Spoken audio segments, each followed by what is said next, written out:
exception in Texas is an objective standard, just like the standard of care. Right in the law, in black and white, when you can get an exception. To determine whether a person qualifies for the medical exception, the physician must determine that they qualify based on the reasonable medical judgment. That's an objective standard. The plaintiffs are asking this court to change that objective standard to a subjective standard. They argue that the Center for Reproductive Rights and Kay Cox are trying to change that standard on the fly and make it sort of much more fuzzy. I also want to talk about the expert declaration we attached. Dr. Scott, who you heard them mention, reviewed their pleading in this case and submitted a declaration stating that she does not believe that they have sufficiently alleged the elements of the medical exception to Texas's abortion laws. Just on the face. What they're arguing about here is really the crux of these exceptions cases. How sick do you have to be? How much of a risk to your health does there have to be for a doctor to say, in my reasonable medical judgment, this woman should have an abortion? The TRO is an extraordinary relief. It's meant to maintain the status quo of the parties and prevent an immediate and irreparable harm. And in this case, the plaintiffs have simply not shown that they meet that standard. For that reason, this court should deny it. Is that all? Yes, Your Honor. Thank you. And what does the lawyer for Cox say to that? Like, what's her response? All right. Ms. Swain? Thank you, Your Honor. A couple points in response. First, they argue that, in fact, the law is not clear. The state says that Ms. Cox doesn't meet the elements of the exception, but we don't know what the state thinks those elements are. It's too vague. Doctors have not been able to interpret it. I read the statute, Dr. Carson reads the statute, to say that a serious risk of substantial impairment of Ms. Cox's reproductive functions would fall within the medical exception. If that is not what the statute means, then the state, after 2 years of silence, really ought to tell us. The law now says that doctors can use their reasonable medical judgment to determine whether or not a woman should have an abortion because of an exception. But Kay Cox's lawyers point out, and doctors fear, that the state is always going to be able to find some medical expert who could go into court and say that medical judgment was not reasonable. And so therefore, doctors really are at risk of prosecution in all of these cases. Yes, a physician has affirmed that this care is medically necessary. Ms. Cox's condition is rapidly deteriorating every day. And just by the plain language of the statute, her condition falls within the exception, whatever it is that that exception means. Thank you. All right, well, as I said, I spent a considerable amount of time yesterday reading and preparing for today.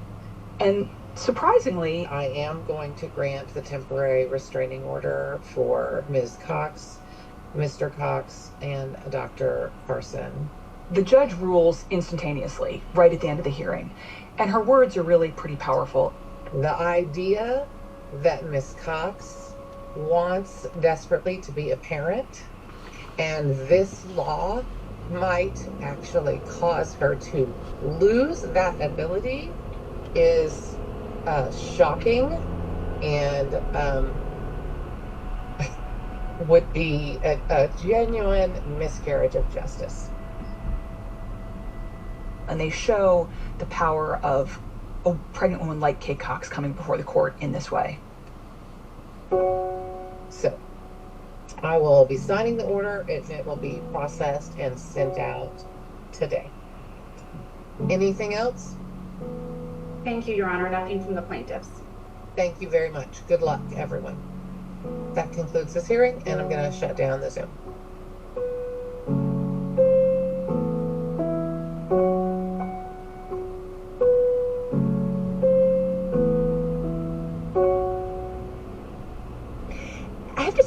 It really caught our attention when we saw the outcome here, because I thought, hey, this is Texas. This is a state that has very strict bans. How did this woman achieve this? Well, the first thing I should say is that this lower court was in Travis County, which is Austin. It's one of the most liberal blue cities in Texas. It's a blue dot in a sea of red. And it's a lower court. So, yes, this judge says that Kay Cox can have an abortion, but we know that this is not yet the end of the story. Right. Okay, so keep going with the story. What happens next? Texas's Attorney General, Ken Paxton, who's famously anti-abortion, very conservative, immediately appeals the ruling. And hours after the judge's decision, He sends letters to the hospitals where Kate Cox's doctor has admitting privileges and writes that even if Kate Cox is allowed to have this abortion, that will not insulate her doctor from prosecution. So don't think that we're not going to come after you. So basically threatening legal action of the doctor that would potentially perform the procedure. And we should remind people here, doctors and hospitals can be criminally liable in these cases. So what does Kate do? Well, Kate Cox knows what an uphill battle this is going to be. And so she decides to leave the state and have an abortion elsewhere. We don't know where, but we do know that she's left the state. She's essentially saying, I'm going to go before the clock runs out. If I sit around and wait for this to be resolved, I may be at a point where I can't even get an abortion in another state. It will be too late. Right. And what happens with the legal case? A new twist in a Texas woman's challenge to one of the country's most restrictive abortion laws. The Texas Supreme Court blocks that lower court ruling. In the ruling tonight, the court said that difficulties in pregnancy, even serious ones, do not pose the heightened risk to the mother that the state's exceptions for a mother whose life is in danger encompasses. And say the lower court ruling was a mistake, that Kate Cox, in fact, did not meet the standard for an exception. And this isn't somebody who's just said, oh, I'm going to have an abortion. This is somebody who is in desperate need for all the complications she's going through. This case was everywhere. People were talking about it. Abortion is health care, period. People were debating it. This is a case, I know women just like this. I know two women in very similar circumstances.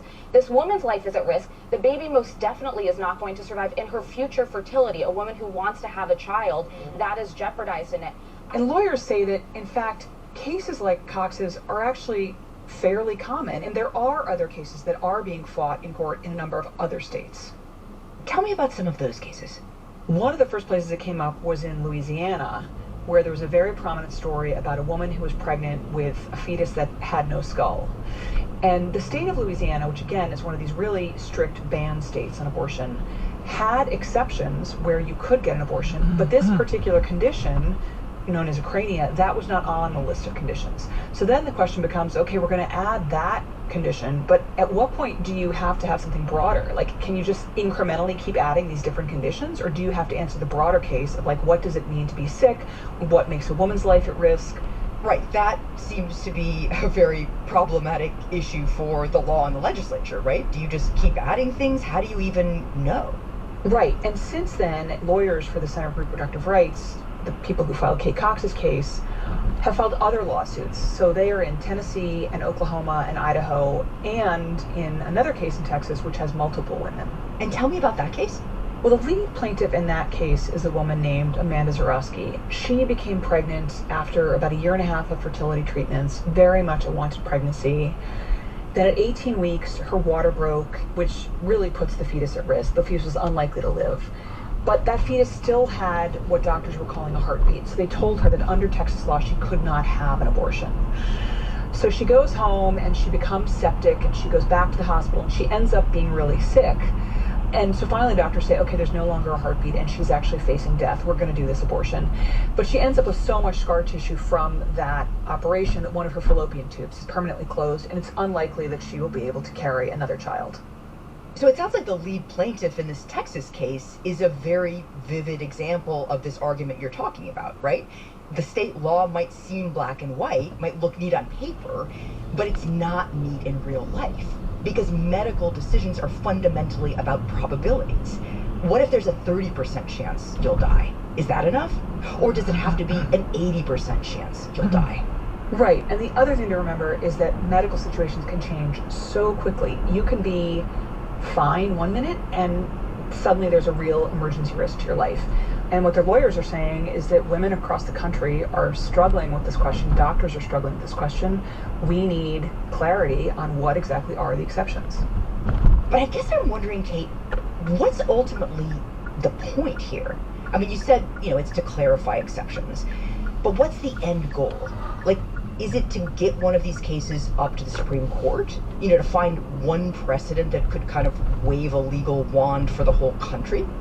I don't think that is the goal. I think the way to think about this is, if you think about the way conservatives went after abortion after Roe, they figured out pretty quickly that they were not going to be able to, as you say, wave some magic wand and get rid of it across the country, but what they did instead was start proposing laws that would limit the circumstances where you could have an abortion.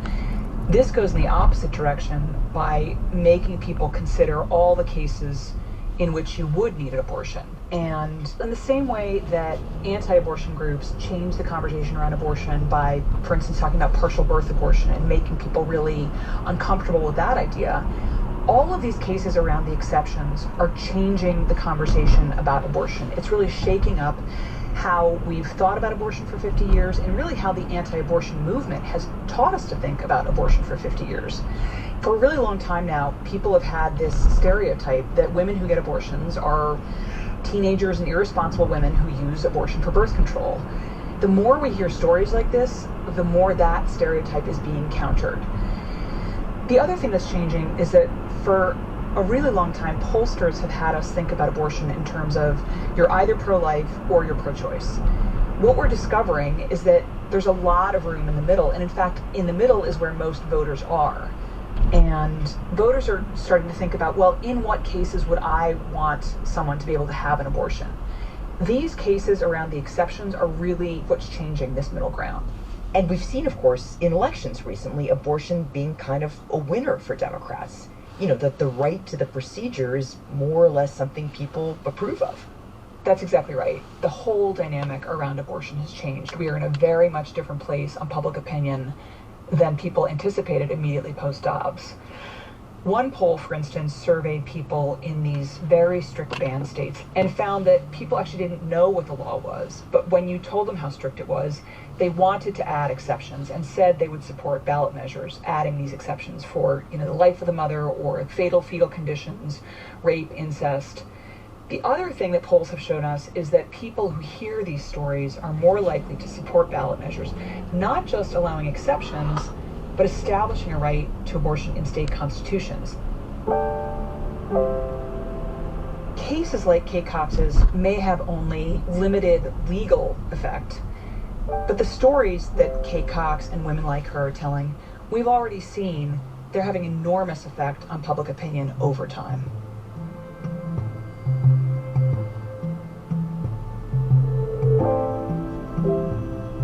Kate, thank you. Thank you, Sabrina.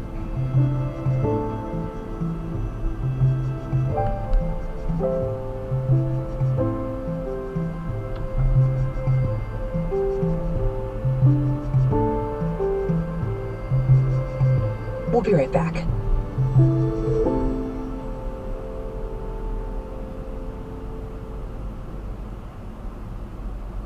Supported by Ray-Ban Meta Smart Glasses. Check out the next generation of smart glasses by Ray-Ban and Meta. Listen to music without muting the world around you with open-ear speakers, or capture the world from your unique perspective with a built-in 12-megapixel camera. Now, you can live stream the moment straight from your glasses, and even take calls hands-free without interrupting your flow. The latest tech combined with iconic style. The next generation of smart glasses by Ray-Ban and Meta. Here's what else you should know today. On Wednesday, the Supreme Court agreed to rule on the availability of a commonly used abortion pill, the first major abortion case that the court has taken since it overturned the constitutional right to the procedure more than a year ago. The Biden administration had asked the justices to intervene after the Court of Appeals for the Fifth Circuit favored curbing distribution of the drug, known as mifepristone, in a surprise ruling earlier this year that involved skepticism about the federal government's drug regulation. The move sets up a high-stakes fight over the pill, which accounts for a significant share of abortions in the United States, and could sharply curtail access to the medication, even in states where abortion is legal. The Supreme Court did not set a date for argument, but is expected to issue a decision by the end of its term, in late June. Today's episode was produced by Lindsay Garrison, Jessica Chung, and Mary Wilson. It was edited by Lisa Chow and Brendan Klinkenberg. Fact-checked by Susan Lee. Contains original music by Marian Lozano and Rowan Nemisto, and was engineered by Chris Wood. Our theme music is by Jim Brunberg and Ben Landsberg of Wonderly.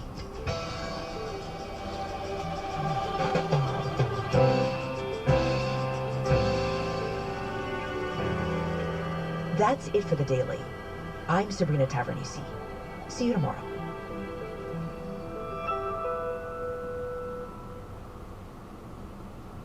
This podcast is supported by Doctors Without Borders.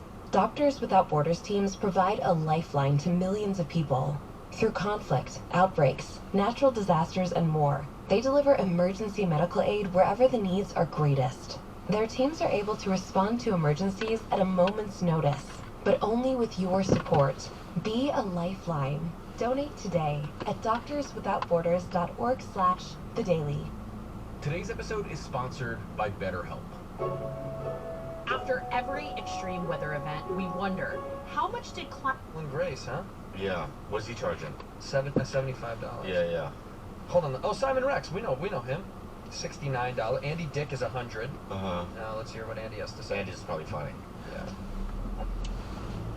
Yo. Oh, there I am. What's everybody doing? How you doing? It's Andy Dick. Stoked to be on Cameo so I can get in touch with my friends and fans, if I still have any. I'm wearing my little turn of the century Christmas Carol jams, watching Viceland, and hit me up! He's great. I love Andy. He's fucking great. Yeah. He's great. When he did our podcast, you know, did I tell you what happened? I watched it. No, but you know what he did? Yeah. He goes, hold on a second. I got friends here. You know, I used to live in that apartment. What? Beechwood. Oh, your old place. Right, my old place? Yeah. So we stop it, and then 12 dudes are in my living room. What? Yeah. And he's just out there, like, conniving out there. Right? So I go, George, keep the door open. So when Andy did the podcast, so I could see what they were doing, because I thought they looked like hooligans. Right. It was all his Troublemakers. friends. Yeah. Troublemakers. Yeah. Manny Pacquiao's 1,000. Can we just see his? Yeah, sure. Please. Sure, ready? Yeah. It's so silly.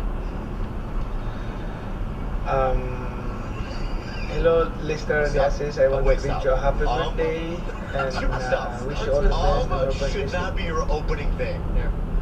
Okay, Manny, just record a quick video. It's not that big a deal. Just say hello to your fans. This is how you get money from them. So let's hear what you got there, bro. Just let us know. Energy, Manny. Energy. High energy. High Manny. energy would be great. It's called Cameo, and we told you what it was. We told you what it was, and all you literally have to do is just get on there and just let them know. Just read the cards that we have. Just read the card that we wrote for you. Okay, go ahead, Manny. Whenever you're ready, bud. Whenever you're ready. Hello, Mr. Diasis. I want to greet you a happy birthday and wish you all the best and more birthdays to come in your life. And give you good health. I just want to let you know that your kids, they love you so much. And this sounds like a hostage video. They love you, and if you want them to live, you have to pay me. You know what it looks like? It looks like on the other side of the camera is the Joker.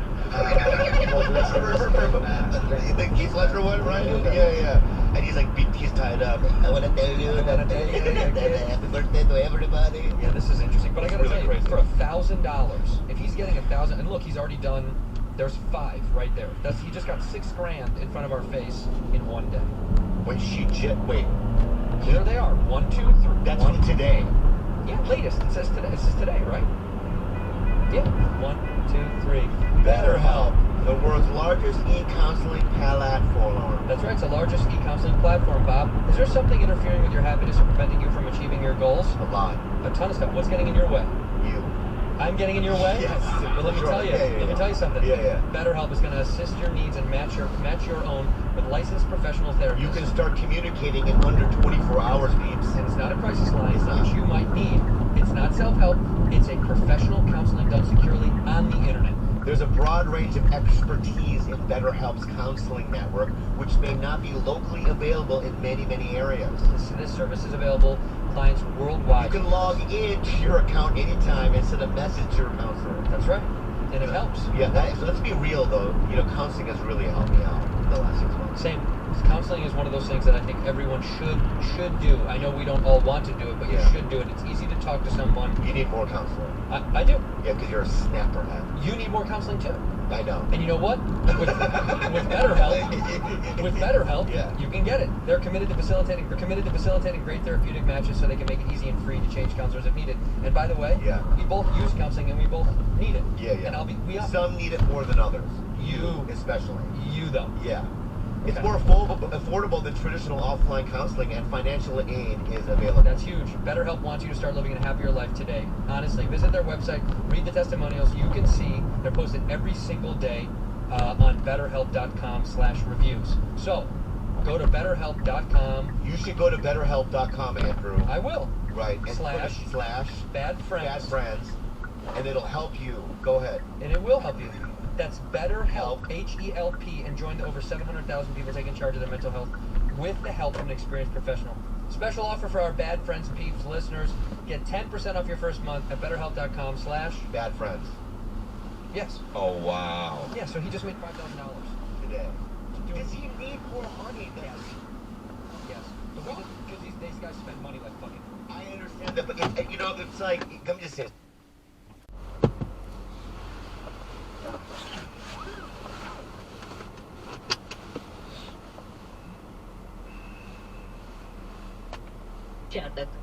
In one video, a pensioner from the southern region of Krasnodar even asked Putin to investigate a recent spike.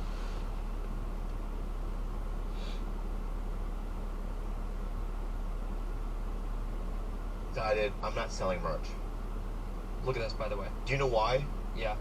Because I'm getting so much money at the door. Why would I rape them for more money? I get that. So it's like, for me, it's like, that's his house. That's where he lives. So that's why he needs more money, dude. He can trust me, he can afford that and 15 other ones that look just like that. I know, but then to keep them alive, it costs so much fucking money. So It's easy to look at a climate conference being held in an oil-rich country, being run by oil-rich people, and think cynical thoughts. I think history records will show that in 2023, for COP28, we let a mosquito lead the fight against malaria. But then they actually pulled something off. For the first time ever in 30 years, almost 28 years to be exact, of doing these climate negotiations, every country in the world agreed to transition away from fossil fuels. History has been made at COP28 in Dubai. This is the first time the final agreement actually uses the words fossil fuels. Tim McDonald was in Dubai covering the big moment for Semaphore, where he's their climate editor. This is really unprecedented, and there's certainly plenty of things in the agreement that people can quibble with, and we can talk about those. We will. The hard part comes in making this a reality. What do you have to do to implement that? We're gonna ask.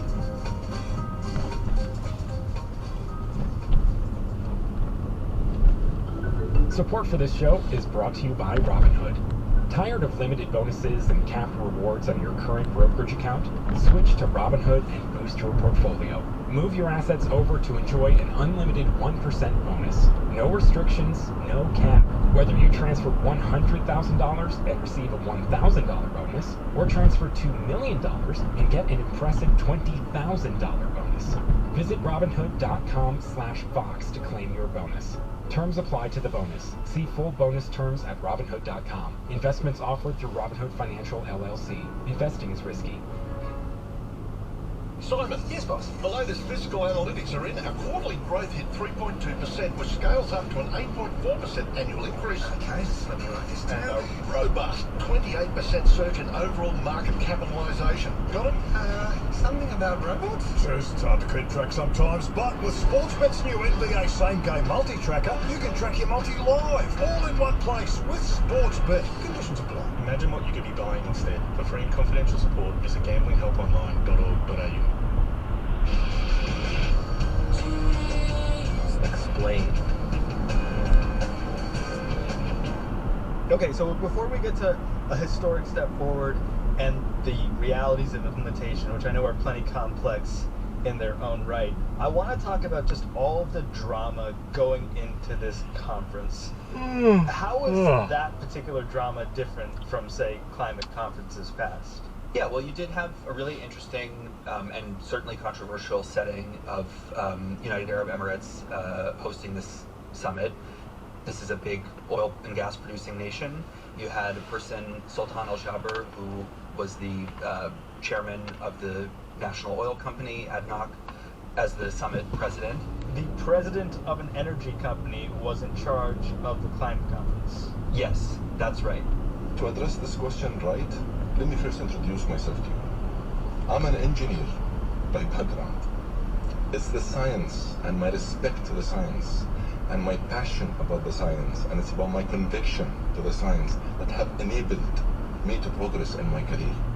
And that certainly has been something that's got a lot of people riled up over the last year. The oil and gas industry made a mistake in overreaching and naming the CEO of one of the largest and one of the dirtiest, by many measures, oil companies in the world as the president of the company. A lot of people had a lot of questions about this for obvious reasons, about his credibility coming into this process, and there was there's been some minor scandals along the way. There was some leaked documents that came out near the beginning of the summit from his marketing team about potentially trying to use side meetings during the COP conference to sign oil and gas deals. Leaked documents obtained by the BBC and the Centre for Climate Reporting show that in meetings with at least 27 foreign governments arranged as part of the climate process, Dr. Jabbar was briefed to discuss business deals for these state firms. Which, that's the kind of thing that could make people want to pull out their hair when they read reporting that says, at the climate conference on which the whole world is staking the future of the planet, they're making oil and gas deals. But you're a climate reporter, how beyond the pale is that really? Obviously it sounds ridiculous, although I will say, and I mean, to be fair, this is one of the world's biggest national oil companies. I don't think that they don't need to host a COP summit to take meetings with, the counterparties that they want to do oil and gas deals with. This guy can call any of these people anytime and have whatever meeting to do deals that he wants. My read from having been here the last couple of weeks, and this may be a controversial opinion, is that I think that Al-Jabbar has actually done quite a good job of organizing things here, and I think that his position as an oil executive, this is, is counterintuitively may have been, in a way, just the thing that was needed at this particular moment in time. Wow. One thing that is really interesting and challenging about these COP summits, and which makes them different from a lot of processes in geopolitics, is that they require unanimous consent from every country for decisions to move forward. That means you have to get agreement from the US, China, India, Saudi Arabia, island developing states, African countries, everything, right? They all have to agree on the same stuff. That's really, really hard to do on any subject, especially on energy and climate, where everybody has very, very different vested interests and, expectations for what the outcome is going to be. And predictably, it is often the big oil and gas exporting countries that are intransigent on trying to get something out of this process that's, ambitious enough to kind of rise to the level that science dictates we need to pursue action at. Why might African countries feel different from Asian countries, feel different from North American countries, Western European countries, what have you? You have a huge range of diversity between these countries in the level in which they produce or consume fossil fuels. And that's what we're talking about here. So you have countries like the US that do both, the world's biggest oil and gas producer and one of the biggest consumers. China, biggest consumer. You have emerging economies like Brazil or India that are massively ramping up consumption of fossil fuels. On the opposite side of that, you have the very poorest countries, the most climate vulnerable countries, small island states, or who have not been the cause of climate change, but are extremely vulnerable to the impacts of it. It's an existential crisis for them. And they're often the ones, leading the call for the most ambitious kind of outcome to come out of this sort of thing. I mean, this is really, really a crisis. We have come to the conclusion that the course correction that is needed has not been secured. We have made an incremental advancements over business as usual, when what we really needed is an exponential step change in our actions and support. And getting them to all agree on something is really challenging. And I actually think that the fact that you had an oil executive leading that conversation especially an oil executive who, to be fair, the UAE has done more than most other Gulf oil exporting nations to diversify its economy away from oil and gas into other things, finance and real estate and many other things. I think he was able to make a compelling pitch to the kind of Saudi Arabias and similar countries of the world about why this transition, this energy transition, is not going to leave them in the dust, because that's the problem we've had with all these previous COPs. They come in, they don't see what's in it for them. I have said over and over that the phase down and the phase out of fossil fuel is inevitable. In fact, it is essential. And this transition is, in fact, essential. And it needs to be orderly, fair, just, and responsible. That's the sort of calculus that I think he was able to pull off here in a way that was probably more credible with the most intransigent players than just about any other person I think probably could have done. So this is really interesting. So if you were casually following what's going on at this COP summit, it looks really bad. It looks really bad. There are PowerPoint presentations that suggest that they were overtly trying to broker oil and gas deals on the side of this climate summit. This Sultan Al Jaber has come out, apparently according to reporting, and said explicitly that he thinks that there is no science indicating that a phase out of fossil fuels is needed to restrict global heating to 1.5 degrees Celsius, and yet you're saying here that he might have been one of the most ideal people to broker an agreement in this wildly diverse group of players. That's right. I know that it sounds kind of counterintuitive, and I'm sure that people listening to this are going to send me angry emails and tweets after they hear me say these things. But again, it's a diplomatic role that he has. He's not really there to sort of advance the UAE's own political position. But I think the elements of this agreement that sort of fall short of people's expectations, for the most part, have to do with encouraging the richest countries to provide more climate finance for the poorer ones, not setting very rigorous or specific goals for climate adaptation, so that people are upset about that. But the fossil fuel language specifically in that one sentence. Transitioning away from fossil fuels and energy systems in a just, orderly, and equitable manner. Accelerating action in this critical decade so as to achieve net zero by 2050 in keeping with the science. Which is really the kind of main decisive sentence that was going to shape the narrative around whether this was sort of a success or a failure, I think was quite strong. And I don't think that you would have gotten there with a lot of other people in that seat.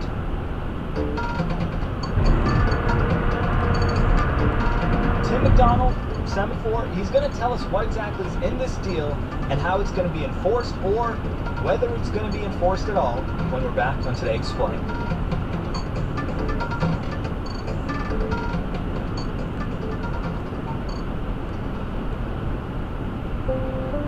Support for the show today comes from Simply Safe. As 2023 comes to a close, you might be beginning to brainstorm your New Year's resolutions. One of them might be wanting to better protect your home, your spouse, your children from, the elements. If you're thinking you want to be better prepared for natural disasters, home intrusions, and more, you might want to consider the award-winning Simply Safe system, named, quote, one of the best home security systems of 2023, end quote, by U.S. News and World Report. Keep your home and family safer than ever in the new year. As a listener, you can save 20% on your new system with a Fast Protect plan by visiting simplysafe.com/todayexplained. Customize your system in just minutes at simplysafe.com/todayexplained. There's no safe like Simply Safe. Say it with me. There's no safe like Simply Safe. Did you say it with me? Support for the show today comes from Hydro. Hydro is a state-of-the-art, low-impact, home rowing machine designed by rowers. And according to the company, rowing is an incredible full body workout. They estimate you can work out 86% of your muscles in just a 20-minute session when you row with Hydro. I don't row, so I don't know, but Sarah Frank, one of our colleagues here at Vox, she knows. I really found that not only are the visuals super stunning, the trainers are really engaging, motivating, inspiring, and they really kind of push you through this 20-minute workout. When you buy a Hydro, you also get access to their library of virtual workouts. You can join the growing rowing community at Hydro. Head over to hydro.com and use the code EXPLAINED to save up to $500 off your Hydro. That is hydrow.com/explained to save up to $500. Hydro.com, code EXPLAINED.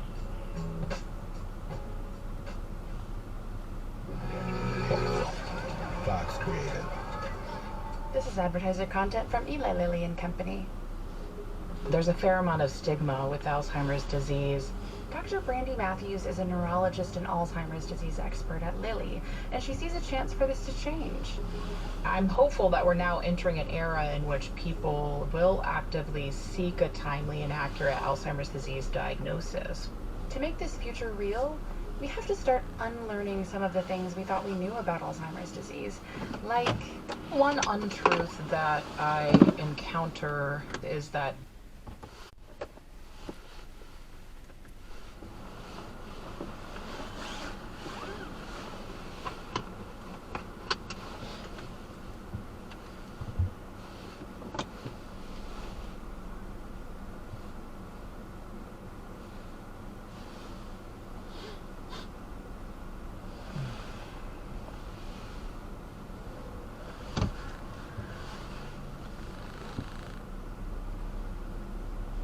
inevitably develop Alzheimer's disease because it's part of normal aging.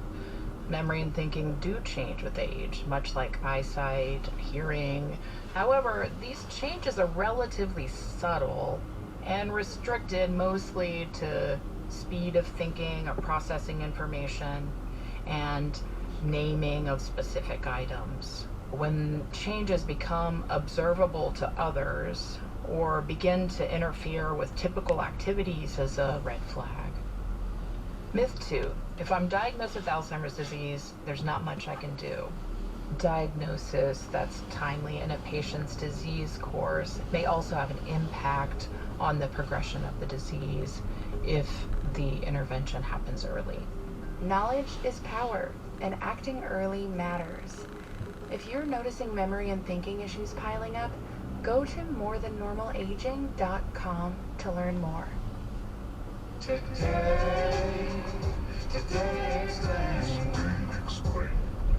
Secretary Kerry, happy birthday. Thank you. Happy birthday. We're concerned your call to phase out fossil fuels is being watered down by a cause to end only emissions. Will the U.S. hold a line on phasing out fossil fuels by 2030 with no abatement loopholes? Climate activist Alice Hu tracked down special presidential envoy for climate and brand new 80-year-old John Kerry at COP28. Well, we're going to do the best we can. Great. And on behalf of low-income communities of color, like the ones I organize in, that is really, really great to hear. Thank you. Alice Hu's activist work is funded in part by a group called the Climate Emergency Fund, which gives grants to what it calls disruptive climate activists. Margaret Klein-Salomon is the group's executive director. We asked her what she thought of the big COP28 deal. I mean, including the phrase fossil fuels in the agreement, a phase down of fossil fuels, is some kind of step forward. But you have to ask the question, would this agreement, if fully implemented, protect humanity and the living world from apocalyptic destruction? And the answer is very clearly no. So this is a non-binding agreement that, even if it were implemented fully, would still not protect us. So yeah, I can't get excited about this. The reason Margaret can't get excited is because she's been psychoanalyzing the people who made this deal. No joke. As a clinical psychologist by training, I like to look at this in terms of normal mode versus emergency mode. Emergency mode is when an individual, group, or even entire country treats a situation like an actual existential risk. If we don't solve this, we will perish. And that is clearly not happening. Activist Margaret, not impressed. Climate editor Tim, kind of impressed. We've never had a COP agreement that specifically targets all fossil fuels and calls to transition away from them. That's totally unprecedented.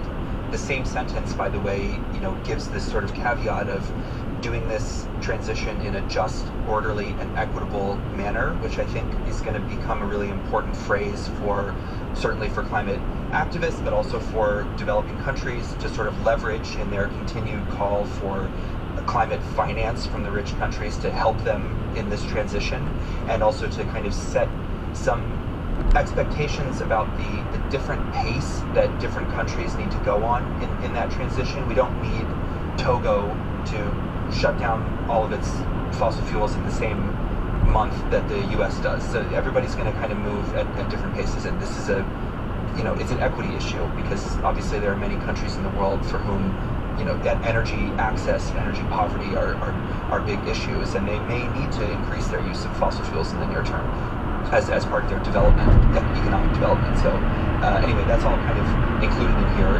We also have not actually seen a COP text that specifically puts this sort of deadline on 2050. Usually they talk about mid-century, so sort of like a legal term.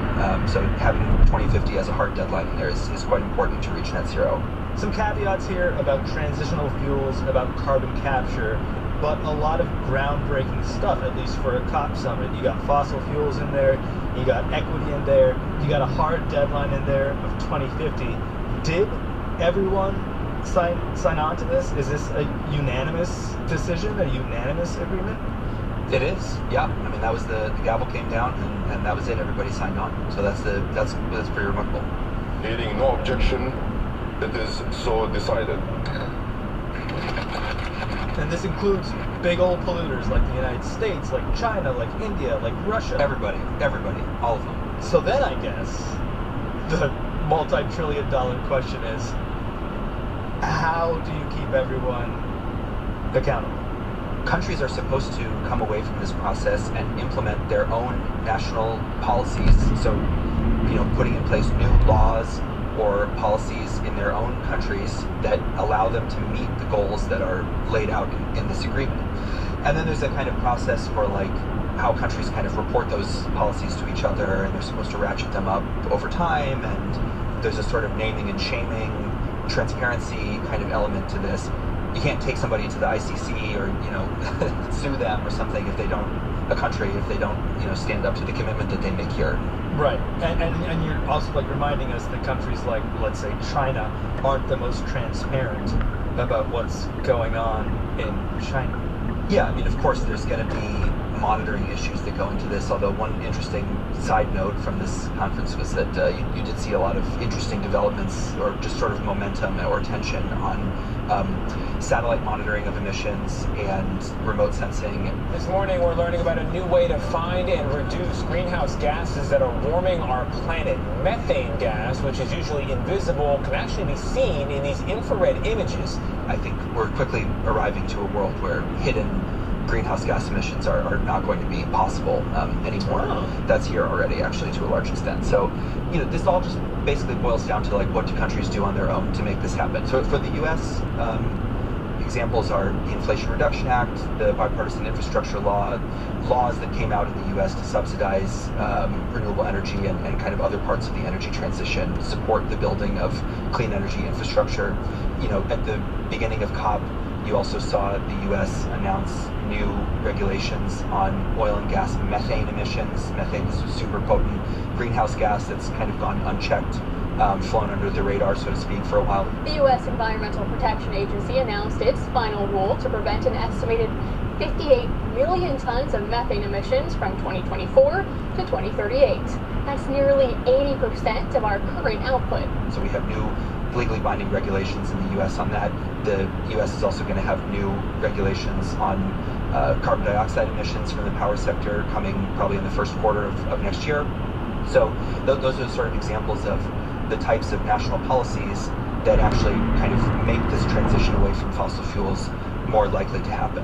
I think a lot of people were betting against COP28, not only because of the fossil fuel energy stakeholders in the mix, but also because this summit is happening at a time where countries are experiencing crippling inflation, and a lot of countries like the United States and even the United Kingdom that have set a lot of climate goals are rolling back on what they've said they'd do and turning back to fossil fuels. How did they get everyone on board in such a precarious moment economically? I do think the macroeconomic context here is a sort of headwind or a challenge, although it's worth noting that the costs of renewable energy and energy storage and batteries, a lot of these other technologies are plummeting every year, and we're also seeing the costs of climate change. I mean, people are realizing if there's some cost associated with making this type of transition, that it's well worth it because the costs of doing nothing are far higher. So that's the kind of reality that we're in. Now, I think one thing that's interesting here is to see how oil and gas companies navigate the sort of political signal that comes out of this COP. The reality, and this kind of goes back as well to your question about accountability and implementation for this, the reality is that oil demand is rising. What we need to kind of see is what else governments can do to intervene on the demand front, because until we bend that demand curve, we're not going to really see the acceleration of the transition that we want to see. And what happens when governments change? I mean, you're talking about the United States being an important player in setting these goals, in following through, but of course there's a presidential election coming in the United States, and the leading Republican contender doesn't have so much of an interest in these kinds of policies. Yeah, I never understood wind. I know windmills very much. I've studied it better than anybody. I know it's very expensive. They're made in China and Germany mostly. Very few made here, almost none. But they're manufactured tremendous, if you're into this, tremendous fumes, gases are spewing into the atmosphere. We have a world, right? So the world is tiny compared to the universe. I think that the election in the U.S. is definitely a risk to this process, and if Donald Trump gets elected president and acts in any way like he did in his first term, pulling out of the Paris Agreement, stripping away pollution regulation, trying to roll back tax credits for clean energy, that sort of thing, I mean, that certainly is not going to help the U.S. get to these goals. I would add, though, that compared even to Trump's last term in office, that the economic conditions of this energy transition are very different. The cost of renewables is much lower. And I think at this point, there's just enough momentum behind this that any company sees the direction that the global economy is going, and there's no rolling back from here. We're seeing EVs more every day. Good to know there's one that can still make people say, you don't see that every day, because it's the only EV. That's an F-150. So to that extent, that makes me feel like the U.S. election, for example, is less important in this process, because this stuff is going to move ahead either way. So perhaps even more counterintuitively, you're saying if you don't have faith in governments, have faith in capitalism. I do, yeah. I mean, I think that companies that are in this energy transition space see the direction of travel and don't want to be left behind and want to figure out a way to survive there. And I think one thing you're going to potentially see as a result of that, which may be also challenging for the climate politics, is that there could be some more kind of energy price volatility in the near term. I mean, there's going to be some bumps along the road in all of this still going forward. I think it's easy to read about all of these COP summits and sort of despair, because it never seems like enough is happening. It never feels like everyone's fully on board. But here we have COP28, and you've got a historic agreement. You've got everyone, unanimous decision to regulate fossil fuels, to do it by a deadline, to make it equitable. It sounds good, but then you're telling us people still want gas, people still want oil, there's economic factors, it's sensitive to industry, it's sensitive to politics. You were there. I mean, should people despair or should people feel hopeful? Well, I've been covering climate change for almost 15 years, so this question looms large over my life as a climate journalist. I think that people should feel hopeful, honestly. That is not to say that there are not challenges ahead or that there are not climate impacts ahead, because there definitely are, and we have not seen the worst of this. It's going to get worse from here. That is unavoidable, so that is scary, and that's the world that we live in. But I do think that there is momentum building around the transition and the solutions that are needed. We have it within our ability as a kind of global society or global economy to take actions that really have a dramatic impact on what the future is going to look like. And we can do those things, and we're doing some of them now. So I do take hope from that. Tim McDonald, hopeful. He's awaiting your angry emails and tweets at Semaphore. This is Today Explained from Vox. Our show was produced by Isabel Angel and Victoria Chamberlain. We were edited by Miranda Kennedy, fact-checked by Laura Bullard, and mixed by David Herman. We'll have more for you tomorrow.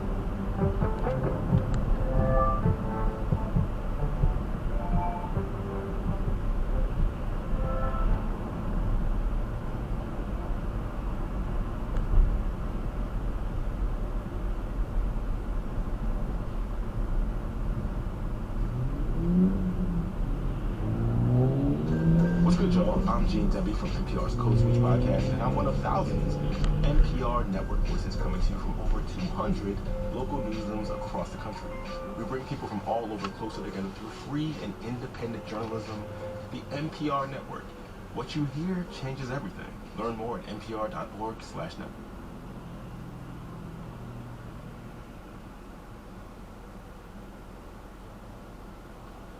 So the extra $5,000 is what, because that's what's gonna fucking, that's the water in the fountain. That's his fountain bill. $5,000 a month is his fountain Well, if I was him, I'd be like, fuck the fountain. But I don't need fountain. Yeah. Wait, but here's the thing though. I don't do merch at shows because, honestly, more because I don't want to lug them around. So all I do is I have the Red Rocket posters and I sign those. But it's more from... How much do you charge? $20. For a great piece of art made by great artists that I sign and they can keep as like a memento of the show. What's wrong? I mean, that's fine. Yeah. But I just don't want to lug T-shirts and stuff. It's more that I don't want to do it. Yeah, Dalia does it, and he makes like $100,000 probably an hour. Well, his little fucking pussy bitch does it for him. Who's this little pussy bitch? Michael Lenoci. Who is that? It's his opener. So mean. Yeah. His little... So mean. He's a great comic. He's great. And you're being mean. And you're being mean. Can I tell you what he's done to me, Michael Lenoci? Yeah, tell me, because he's a good guy as far as I'm concerned. All right, I'm going to tell you some Michael Lenoci stories, and maybe that'll change your mind. Okay, give it to me. All right, first of all, Michael Lenoci... Let's make a picture for people that want to see what he looks like. He used to be a cheerleader in high school. No. Yeah. Really? Yeah. What, seriously? Yeah, he used to be in the show Cheer. He used to be the guy that holds the woman up. Here's him looking really cute. There he is. Yeah, that's Lenoci. That's Mikey. So he's friends with Fahim Anwar. Yeah, I love Fahim. So Fahim Anwar used to open for me all the time. Yeah. So many years ago, this is before Lenoci sucked Dalia's dick to get the opening spots. Sucked hard too, I heard. But anyway, yeah. So Fahim comes to me and goes, you know my friend Michael Lenoci? I go, you mean that jock that used to cheerlead? Why do you have such a beef with him? I'll tell you what he did. All right, go ahead. I didn't say that at the time, but this is how I tell the story now because he fucked me over. Yeah. So he goes, his family's gonna be in Florida, Fort Lauderdale, and can he NC? Now, I've never seen him, but if he's your friend, fuck him, let's do it. Yeah, yeah. So we fly him out there, the whole thing, right? He does okay. Right. Right. So Sunday night, I get a call from my friend Paul. He's a big radio guy down there. Yeah. There's another director friend of mine. I can't recall his name right now, but he did that movie, Cocaine Cowboys. Oh, I love that movie. Yeah. So both of them call me and they go, hey, we want to take you to your favorite restaurant. So I go, oh, okay, cool, but can I bring my openers? Billy Corbin. Yeah, Billy, I love him. Yeah. He goes, can I bring my openers? And Paul and Billy go, yeah, sure. They'll be on the house. We'll take care of them. Got enough money, we'll do it. So we're in a packed restaurant. We're at Dan Marino's table at this restaurant. Oh, really? Yeah, he's not there. I thought you meant his restaurant. No, it was somebody else's restaurant, but he has a table. Yeah. Do you remember the name of the place? Yeah, Runway 84 or something like that. Oh. Yeah. Okay. So So you're there. You're at Dan we're Marino's and it's slam packed, by the way. Yeah. Right. And so at the end of the meal, the owner, Anthony's Runway 84. Wow. It's beautiful. It looks beautiful. It's beautiful, and it's the best Italian food I think in South Florida. And it's supposed to make it look like you're on an airplane? Yeah. That's hacky as shit. Yeah, but it's been there forever, so. Okay, I'm in. In fact, the owner, the reason why I can get a table there, he's a huge fan of Curb Your Enthusiasm. Oh, he is? Yeah, every time I go in there, hey, he says my character's name and everything. What was your character's name? I forget. Bong Joon-ho? Bong Joon... No, don't. If you fucking do Bong Joon again. Don't point it at my fucking face. Fucking say that! Okay. Sorry. So, for people that don't know that are listening via audio only, Bobby has a gun and he keeps pointing it at me, and it's fucking. It's loaded. It is loaded. It is. I know it is, and the safety's off, but I know how to take it on. Can I finish the fuck? There's two stories, so it's all right. So do it. So the owner of the restaurant sits down with us. It's slam packed, and at the end, we all get up from the table, and the owner goes, "Hey, let's do a group Photoshop, like shot at the photo picture, a picture." Right. And I go, "All right, who's gonna take it?" And the guy goes, "Well, our staff is so slammed right now." I go, "Oh, Mike Lenoci, you take the photo." And Mike looks at me and goes, "Nah."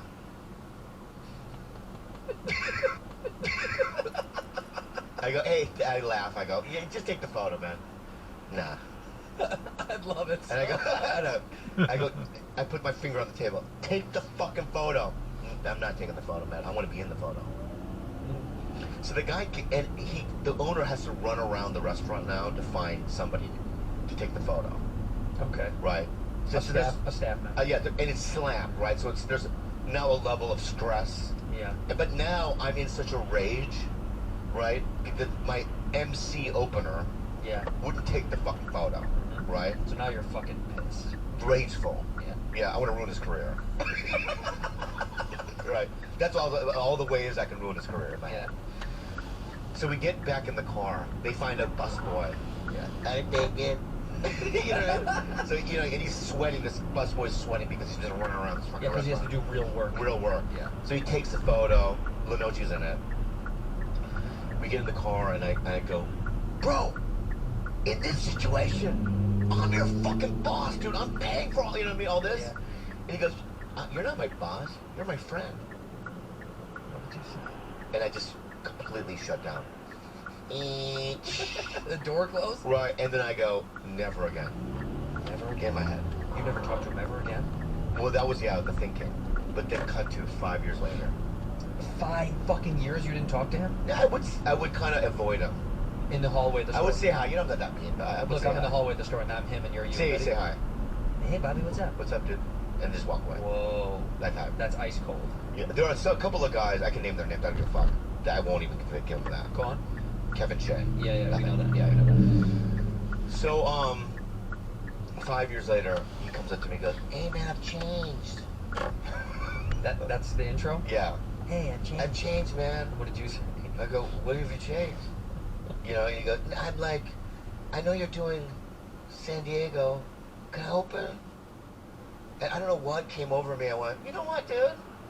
I'm a forgiving man in my head, you know? Yes, you are. And I'm going to Dalai Lama this. Yeah, man. What? I'm going to be, like, present and mindful and peaceful about it, yeah. Yeah. So now he's emceeing for me in San Diego. At La Jolla? No. The Comedy Store? No, at the American Comedy Company. Oh, right. Okay. Right. Yeah. So... No, not for me. Why, because of Justin? No. I play the store anytime I go down there. It's like, I would do the store if the manager of the store didn't fuck me over the way he did. How did he fuck you over? Well, that's another story. Right. So, so Lenoci is opening for me, and this one took me over. This is the nail in the coffin. Nail in the coffin? Yeah, so I, second show on a Saturday, I don't know what the fuck happened, but he brings me up, and at that time, I needed the stool to do 2 bits. What were they? I forget. I had a ninja bit that I needed the stool for. I know your ninja bit. Yeah, and I had another bit. But I needed it. They were like toward my end, good closing bits. Yeah. I needed them. Sure. So, he brings me up on stage. I get up stage, there's no stool. So I whisper in his ear, I go, hey dude, while I'm up here, just go get me a stool. Yeah, grab a stool. Right. So I'm on stage, and I can see him in the audience flirting with women. Right? And I'm on stage, and I'm telling jokes, and I can just see him. And then I see him with the doorman, like they're like, he's poking their stomachs, and they're like giggling, right?